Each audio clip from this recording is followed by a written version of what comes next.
அனைவருக்கும் வணக்கம். இது யூகேவி தமிழா. கல்வி சம்பந்தப்பட்ட தகவல்களை நம்ம சேனலில் தொடர்ச்சியாக கொடுத்துட்டு வரோம். அதே மாதிரி விஐடி கவுன்சிலிங் சம்பந்தப்பட்ட தகவல்களையும் நம்ம சேனலில் தொடர்ச்சியாக கொடுத்துட்டு வரோம். ஸோ அப்போ நிறைய மாணவர்கள் மற்றும் பெற்றோர்கள் விஐடி கவுன்சிலிங் சம்பந்தமாக நிறைய டவுட்ஸ் கேட்டுட்டு இருந்தாங்க. அதுக்கான ஒரு விளக்கமாக தான் இந்த வீடியோங்கிறது இருக்குது. ஸோ நிறைய மாணவர்கள் மற்றும் பெற்றோர்கள் கேட்ட ஒரு விஷயம் என்னென்னு பார்த்தீங்கன்னா, சார் என் பையனோட ரேங்க்குங்கிறது 1,00,000 ரேங்க்குக்கு மேலே இருக்குது. 1,00,000 ரேங்க்குக்கு மேலே இருக்கிறனால நாங்கள் வெள்ளூர் சென்னை கேம்பஸில் கவுன்சிலிங் எங்களை அட்டன் பண்ண முடியுமான்னு கேட்டிருந்தாங்க. அது அவங்க தெளிவாக சொல்லிட்டாங்க. விஐடியிலேருந்தே 1,00,000 ரேங்க்குக்கு மேலே இருந்தால் கண்டிப்பாக சென்னை மற்றும் வெள்ளூர் கேம்பஸில் கவுன்சிலிங் அட்டன் பண்ணுறதுக்கு எலிஜிபிள் கிடையாது. நீங்கள் டேரெக்டாக 5th ரவுண்டு மட்டும் தான் அட்டன் பண்ணணும்னு சொல்கிறாங்க. பட் உண்மையான சூழ்நிலை என்னென்னு பார்த்தீங்கன்னா, 4th ரவுண்டு மாணவர்களுக்கே வெள்ளூர் மற்றும் சென்னை கேம்பஸில் சீட்டு கிடைக்கிறதுங்கிறது பெரிய விஷயம். ஸோ 1,00,000 ரேங்க்குக்கு மேலே உங்களுக்கு இருக்கக்கூடிய ஒரே ரெண்டே ஆப்ஷன் பார்த்தீங்கன்னா ஆந்திர பிரதேஷ் மற்றும் போபால் கேம்பஸில் மட்டும்தான் சீட்ஸுங்கிறதே இருக்கும்.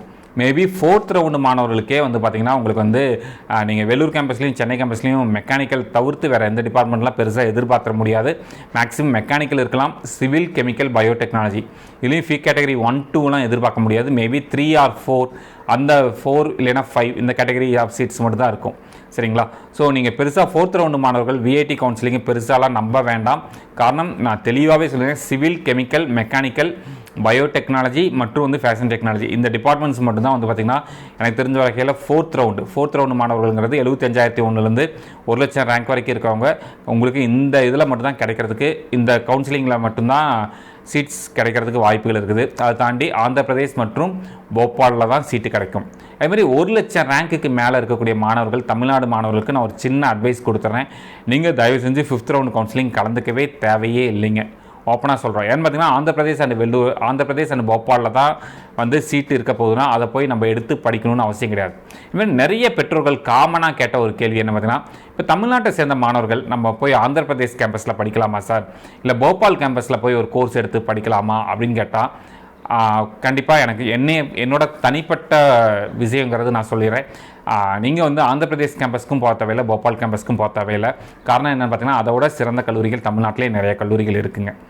ஏன்னா நீங்கள் விஐடி மற்ற மாநிலங்களில் ஆரம்பித்ததோட நோக்கமே பார்த்திங்கன்னா, மற்ற மாநிலங்களை சேர்ந்த மாணவர்களும் விஐடியில் படிக்கணுங்கிறதுக்காக தான் அவங்க ஃபஸ்ட்டு ஆந்திர பிரதேஷில் ஆரம்பித்தாங்க, அடுத்து போபால் ஆரம்பித்தாங்க. இந்த வருஷம் பெங்களூர் சொன்னாங்க, பட் கவுன்சிலிங் இதில் வரலைங்க. சரிங்களா? ஸோ அப்போ என்ன ஆயிடுச்சுன்னு பார்த்தீங்கன்னா, இப்போ மேக்ஸிமம் இந்த ஃபஸ்ட் ரவுண்ட் செகண்ட் ரவுண்ட்லேயே நார்த் இந்தியன் ஸ்டூடெண்ட்ஸ் தான் அதிகப்படியான ரேங்கிங் வாங்கியிருக்காங்க. மேக்ஸிமம் சீட்ஸே நார்த் இந்தியன் ஸ்டூடெண்ட்ஸ் தான் எடுக்கிறாங்க.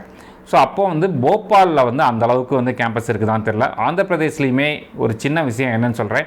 கடந்த வருஷம் கவுன்சிலிங்கில் கலந்துக்கிட்டு ஆந்திர பிரதேஷ் கேம்பஸை செலக்ட் பண்ண மாணவர்களோட பெற்றோர்கிட்ட போன வருஷம் பேசினோம். அப்போ அவங்க ஒரு விஷயம் சொன்னாங்க.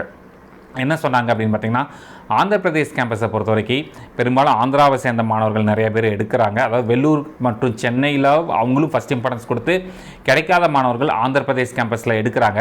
அப்படி ஆந்திர பிரதேஷ் கேம்பஸ் எடுக்கிற ஆந்திரா மாணவர்களுக்கு பார்த்திங்கன்னா ஆந்திரா கவர்மெண்ட், அதாவது ஆந்திர பிரதேஷோட கவர்மெண்ட்டுங்கிறது ஸ்காலர்ஷிப் தர்றாங்க. இப்போ உதாரணத்துக்கு இப்போ ஒரு 2 லட்ச ரூபா ஃபீஸ் கட்ட வேண்டிய இடத்துல அவங்களுக்கு 50,000 1 லட்ச ரூபா வரைக்கும் பார்த்திங்கன்னா ஆந்திர பிரதேஷ் கவர்மெண்ட்டே ஸ்காலர்ஷிப் தந்துடுறாங்க, ஃபீஸ் கட்டிடுறாங்க. அதனால் ரிமைனிங் அமௌண்ட்டை மட்டும் தான் ஆந்திர பிரதேஷ் ஸ்டூடெண்ட்ஸ் கட்டுறதா பேரண்ட்ஸ் சொன்னாங்க. ஸோ அதே சமயத்தில் நீங்கள் போய் என்ன பண்ணணும்னு பார்த்தீங்கன்னா, full fees maybe category 1, 2, 3, 4 or 5 என்ன ஃபீ கேட்டகரியோ அவ்வளோ கொடுத்து படிக்கணும். அவ்வளோ கொடுத்து படிக்க வேண்டிய அவசியம் ஆந்திர பிரதேஷ் கேம்பஸ்லையும் மற்றும் போபால் கேம்பஸ்லையும் இல்லைங்க. தமிழ்நாட்டை சேர்ந்த மாணவர்கள் என்னை பொறுத்த வரைக்கும் இப்பயுமே நான் ஒரு சின்ன அட்வைஸ் தெளிவாகவே சொல்கிறேன். வெள்ளூர் மற்றும் சென்னை, விஐடியை பொறுத்த வரைக்கும் வெள்ளூர் மற்றும் சென்னை கிடச்சா எடுங்க.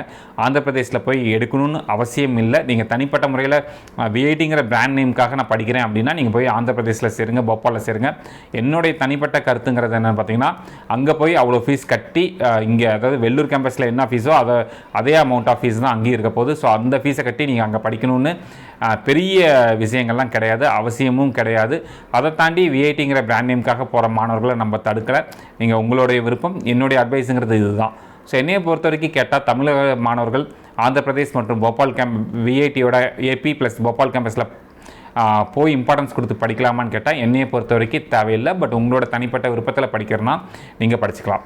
இந்த மாதிரி கண்டினியூஸாக விஐடி கவுன்சிலிங், அமிர்தா கவுன்சிலிங் மற்றும் ஜோசா, டிஎன்ஏ கவுன்சிலிங், மெயினாக சாஸ்திரா கவுன்சிலிங் சம்மந்தப்பட்ட தகவல்கள் வேணுங்கிறவங்க யூகேவி தமிழா அப்படிங்கிற இந்த யூடியூப் சேனலை சப்ஸ்கிரைப் பண்ணுங்கள். மற்றும் இந்த வீடியோ உபயோகமானதாக இருந்துச்சுன்னா இந்த வீடியோ லைக் பண்ணிட்டு உங்கள் நண்பர்களுக்கு ஷேர் பண்ணுங்கள். மிகவும் நன்றி.